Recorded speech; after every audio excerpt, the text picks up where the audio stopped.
هذا الكلام اللي راح تسمعوه بالفيديو أنا ما محضره مسبقا. هذا الكلام فتحت كاميرا وجيت قدامكم وراح تسمعون.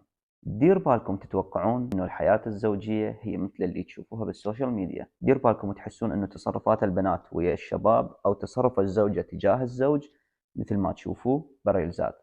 كنا عندنا انستغرام وعندنا تيك توك ونقدر ننقل صورة ايجابية عن هواي شغلات، عن المكان اللي عايشين بيه، عن بلدنا، عن ثقافتنا، عن علاقتنا. بس للأسف أغلبنا ينقل صورة سلبية. أحب أقول لكم أنه الزواج مختلف تماما عن اللي تتخيلوه.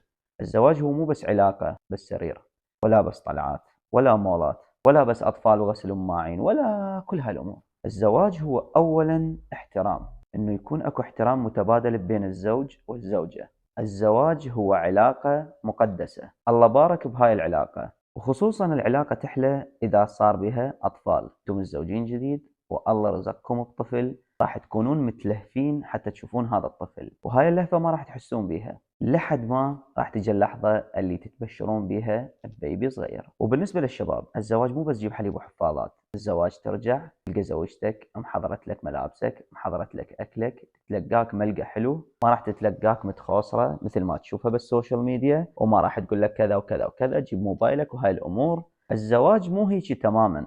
وانتي أختي العزيزة، الرجال مو بس يصيح وعصبي وما يشتري لك نعال للبيت او ما يوديك لاهلك وتظلين تتوسلين بيه. هاي الفكره غلط.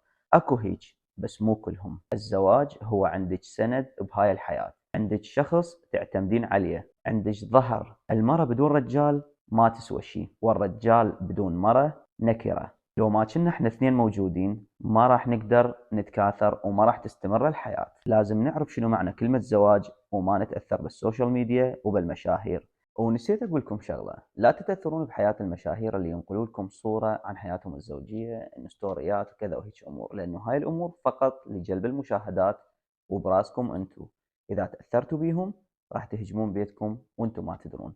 خلوا تصرفاتكم طبيعية وخلي الاحترام يكون متبادل. وأنت نفس الحالة، تحمل مرتك والضغوطات اللي تواجهها ويا الأطفال وتنظيف البيت وغسل الملابس وطبخ. وشلون قادرة توفر وقت لكل هاي الأمور. هاي الأمور مو سهلة. لو كنت عايش وحدك راح تعرف قيمة البيضة اللي تجيك مقلية. وبالنهاية أتمنى الرسالة وصلت. وبس هاي